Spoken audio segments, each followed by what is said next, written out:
আসসালামু আলাইকুম, welcome back to my channel. আজকের ভিডিওটা হচ্ছে টুকটাক কেনাকাটা ও ঘোরাঘুরি নিয়ে। তো আমি আর আমার ছোট বোন দুইজন ম্যাচিং আউটফিট পরে চলে যাচ্ছি ঢাকাতে। আমরা বাসা থেকে বের হয়েছিলাম অলমোস্ট 10টার দিকে। এখন আমরা এখান থেকে বাসে করে যাব সোজা কার্জন হলে।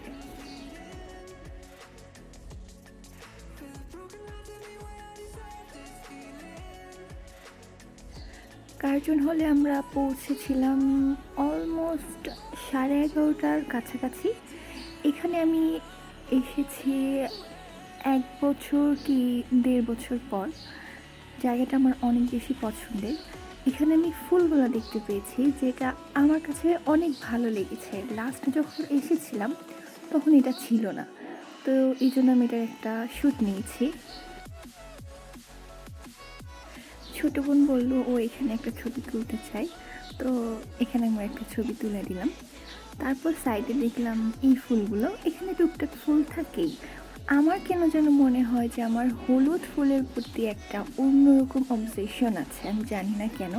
মনে হয় যত ফুলই থাকুক না কেন, হলুদ রঙের ফুলটা ফুটে ওঠে সবার মাঝে।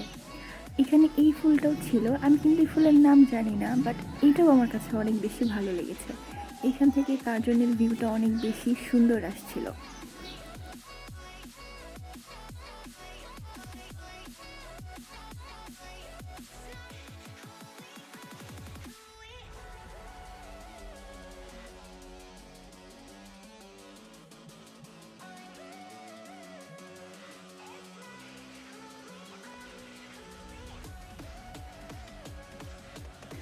ছবি তোলার পালা শেষ করে এখন আমরা চলে যাচ্ছি টিএসসিতে ফুচকা খাওয়ার জন্য। মানে ঢাকায় এসেছি, তাও আবার টিএসসিতে। এখান থেকে যদি ফুচকা না খাই তাহলে কি চলে? আর যতবারই আমি এই রাস্তাটা ক্রস করি আমার এই জায়গাটাতে চোখ আটকে যায়। আমার মনে হয় যখন আমি ইনশাল্লাহ ঢাকাতে বাসা নিব, আমি এই জায়গা থেকে জিনিসগুলো কিনে আমি আমার ঘরটাকে সাজাবো। আমার এটা খুবই পছন্দ। এখানের জিনিসগুলো এত বেশি সুন্দর যে ঘরটাকে অনেক ইজিলি সুন্দরভাবে সাজানো যাবে। আর সাইডে কিন্তু হচ্ছিল বইমেলা। বইমেলা যেহেতু খোলে দুপুর টাইমে, আর আমাদের আজকে কোনো প্ল্যানিং ছিল না বইমেলায় যাওয়ার জন্য, যার কারণে আমরা এটা স্কিপ করলাম যে অন্য কোনো দিন বইমেলাতে যাব। কারণ এত বই পড়া হয় না আমাদের, যার কারণে আমাদের এত বেশি ইন্টারেস্ট ছিল না।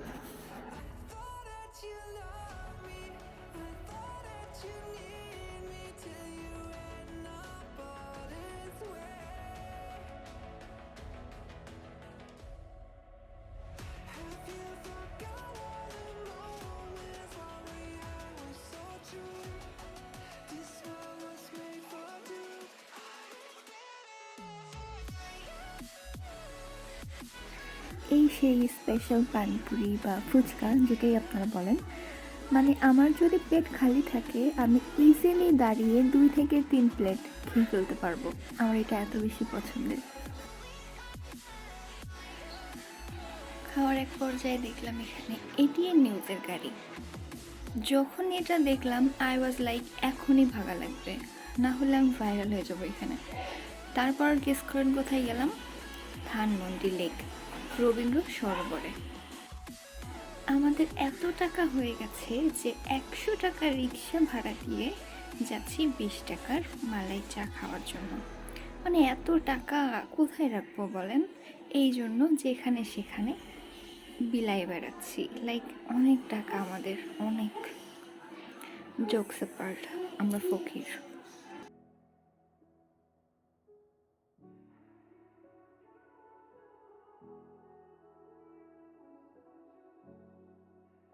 যাই হোক, চলে আসলাম এই সেই মালাই চা, যেটা আমার ছোটো বোনের কাছেও বললো যে একটুও মজা না। তো আমি বললাম যে আমার কাছে তো এটা ভালোই লাগে। যাই হোক, এখান থেকে একটু ঘোরাঘুরি করলাম। এখানে আমার ছোটো বোনকে আমি অনেক সুন্দর সুন্দর কিছু ছবি তুলে দিয়েছি, আর ভাবলাম একটা শ্যুট নেই। এখানে ঢাকায় যারা থাকে তাদের কাছে অনেক কমন একটা জায়গা। এই যে দেখেন দেখেন, ও ছবি তোলা শেষ, খোদা হাফেজ আমাকে নিচে রেখেই একা উঠে চলে গেল হনাহন। তো এখন আমরা যাচ্ছি আমাদের সেই কেনাকাটার পর্যায়ে, নিউ মার্কেটে। আমি মনে হয় না যে আমি ভিডিও করতে পারবো যে আমি কি কি কিনছি বা কত টাকা দিয়ে কিনছি, কারণ একা মোবাইল হাতে রেখে এত ভিড়ের মাঝে শ্যুট করা পসিবল হবে না। তো আমি বাসায় গিয়ে এই সব জায়গা থেকে কি কি কিনেছি আর কোনটার প্রাইস কত এটা দেখিয়ে দিব। তো সব কিছু কেনাকাটার পর আমি চলে এসেছি বাসায়। তো এখন আমি একটা একটা করে দেখাবো যে আমি কি কি কিনেছি। তো সবার প্রথমে আমি দেখাচ্ছি পাপোশটা, যেটা আমি কিনেছি। মানে সংসারই হয়ে গেছি, তো যার কারণে মনে হয় যে নিজের পাশাপাশি সংসারের কিছু জিনিস কেনা উচিত। তো আমি 4টা কুশন কাভার কিনেছি 1200 টাকা দিয়ে। আর ওই পাপোশটার প্রাইস ছিল 150 টাকা। এরপর আমি আর আমার ছোটো বোন এই জুতা 2টা কিনেছি, যেটার প্রাইস ছিল 450 টাকা করে। এরপর আমার একটা ব্যাগ খুব ভালো লেগে যায়, যে এই ব্যাগটা আমি কিনেছি 500 টাকা দিয়ে। এটা কিন্তু খুবই সুন্দর এবং ক্লাসি। এইটা আমি কিনেছি আমার আম্মুর হেজাব বানানোর জন্য। আর এই কাপড়টা কিনেছি আমি নিজে, যে গোল ড্রেসগুলো পরি নিজে ডিজাইন করে সেটা বানানোর জন্য। আর হঠাৎই আমার এই টিকলিটা খুব ভালো লেগে গিয়েছিল, ছোটোর ভেতরে খুবই সুন্দর। তো এটা আমি কিনেছি 100 টাকা দিয়ে। এই হেয়ার ব্যান্ড আমার ছোটো বোন কিনেছে, ও এটা হিসাবের উপরেও পড়তে চায়। এটার প্রাইস ছিল 200 টাকা। আর এখন যে ইয়াররিংসগুলো আমি দেখাবো সেগুলোর সবগুলোর প্রাইস ছিল 50 টাকা করে।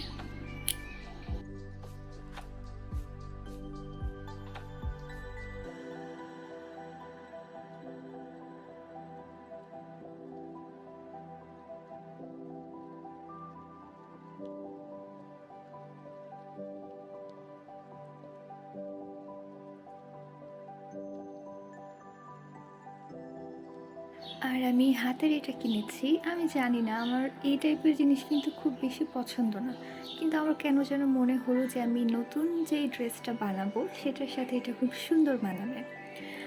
আজকের ভিডিও এই পর্যন্তই। ভালো থাকবেন আর আমার সাথেই থাকবেন, চ্যানেলটিকে সাবস্ক্রাইব করবেন। Thank you. আসসালামু আলাইকুম।